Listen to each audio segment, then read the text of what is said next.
Bonjour Charles Decamp. Bonjour Philippe, bonjour à tous. C'est votre journal des médias. Qu'avez-vous au sommaire ce matin? C8 qui modifie déjà son access, les journalistes qui se mobilisent devant l'ambassade d'Algérie à Paris, les chaînes rendent hommage à Annie Cordy et Instagram accusé de censurer Charlie Hebdo. Mais évidemment, on commence par les audiences.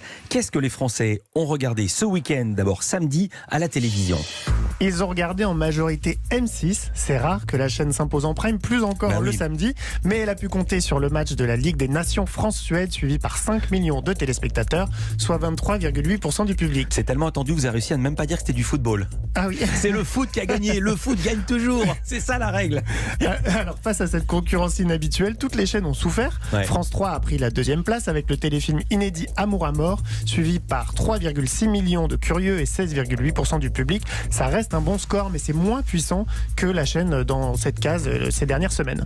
TF1 a relativement bien résisté avec The Voice Kids, qui a même conservé la première place sur les fameuses femmes de moins de 50 ans, tandis que Fort Boyard sur France 2 a bu la tasse. Le jeu présenté par Olivier Mine a enregistré son pire score de la saison à 2,3 millions et 11,6% de part d'audience. Et on en arrive aux audiences de dimanche, donc aux audiences d'hier soir. Voilà, et la surprise, c'est France 2 qui prend la première position avec Normandie nue. La comédie dramatique française inédite a été suivie par 3,8 millions de personnes pour 17,6% de part d'audience.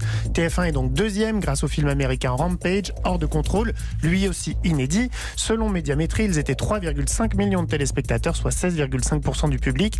La chaîne est leader sur les femmes de moins de 50 ans à 22,9% de part d'audience. Et c'est M6 qui prend la troisième place avec un nouveau numéro de Capital. Julien Courbet a été suivi par 2,8 millions de téléspectateurs, soit 13,5% du public. Et elle est juste derrière TF1 sur les femmes de moins de 50 ans, 22,8% contre donc 22,9% pour TF1. Culture Média. Et on commence ce journal des médias avec le nouvel access de C8. Lundi dernier, la chaîne a mis en place une programmation ambitieuse pour ses fins de journée. À 17h45, l'émission de débat sur l'actualité Balance ton poste. À 18h45, son talk show consacré à la télé, Touche pas à mon poste. Et à 20h15, le jeu Apprendre ou à laisser. Les trois programmes sont tous les trois animés par Cyril Hanouna et sont tous les trois en direct.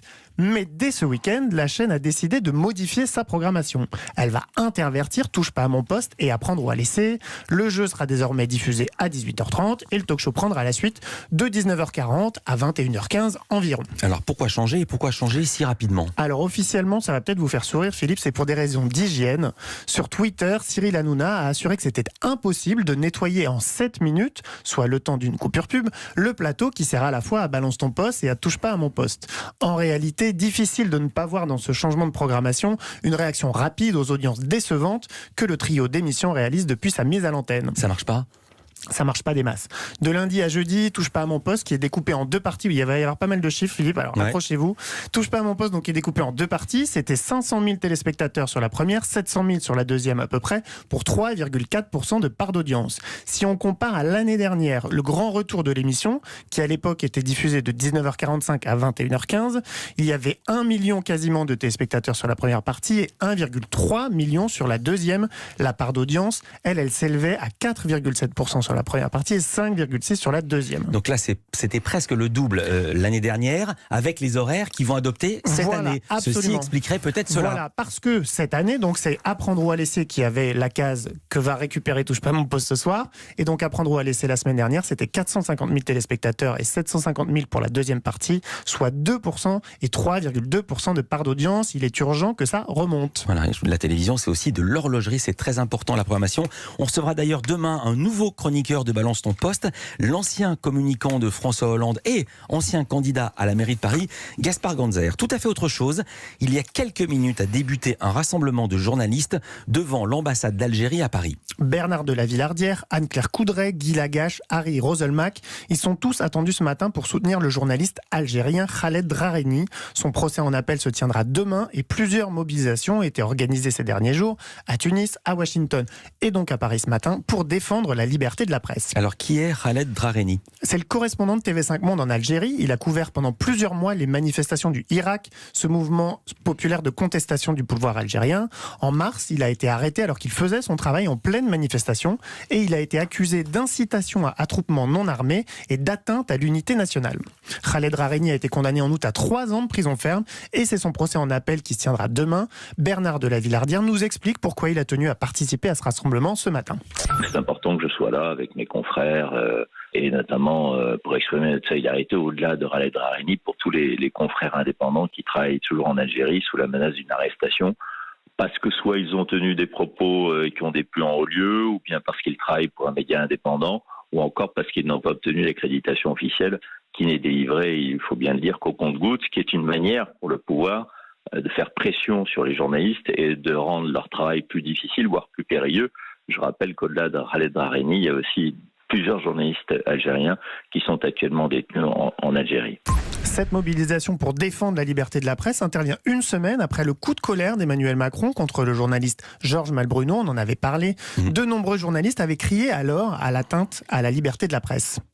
Il faut être vigilant, mais ça n'a rien à voir avec ce qui se passe en Algérie, au Venezuela, à Cuba, dans pas mal de pays, la Russie aussi, bien évidemment.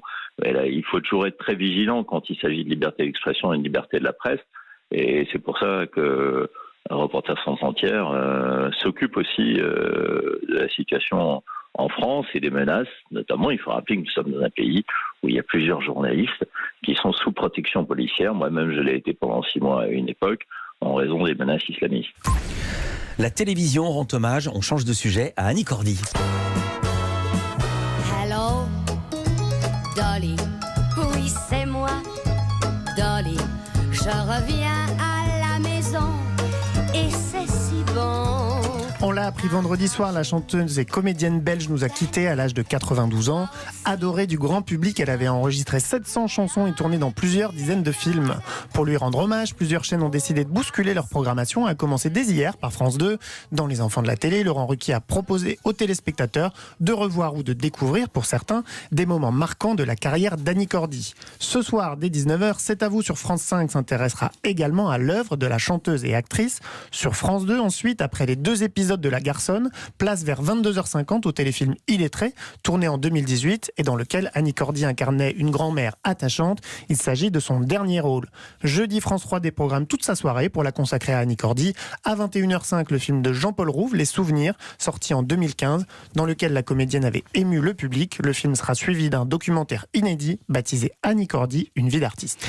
Question, Instagram a-t-il censuré Charlie Hebdo ? C'est ce qu'on a pu croire ce week-end. Samedi soir, la journaliste Laure Dossi a indiqué sur Twitter que son compte Instagram avait été suspendu après la publication de la une de Charlie Hebdo. Sur cette une, on en a parlé aussi la semaine dernière, on peut revoir des caricatures de Mahomet publiées par le journal en 2006. Dimanche matin, c'était au tour de la dessinatrice Corinne Ray de subir le même sort. Face à cette apparente censure, les appels à diffuser plus massivement encore la une de Charlie ont fleuri sur les réseaux sociaux. Mais alors la question qu'on se pose évidemment, est-ce qu'il s'agissait, oui ou non, d'une censure ? Oui et non. Les comptes ont bien été suspendus, mais pas à l'initiative d'Instagram. Contacté par Le Figaro, le réseau social indique que tout a été rétabli dès qu'il a été informé de la situation. Et alors, qu'est-ce qui s'est-il passé alors ? Des utilisateurs ont signalé en masse la publication de la journaliste et de la dessinatrice, et les comptes ont donc été automatiquement suspendus. En revanche, ça n'a pas été le cas, par exemple, pour le compte Instagram de Charlie Hebdo, qui avait publié la une et qui n'a pas été censuré. Et puis on reste pour finir ce journal dans l'univers des caricatures avec un dessin polémique publié dans l'Humanité. Un dessin signé SP sur lequel est représentée la journaliste sportive Marion Rousse, dénudée, en train d'interviewer le cycliste Julien Alaphilippe, qui n'est autre que son compagnon à la ville et qui a l'air très très content de répondre à ses questions.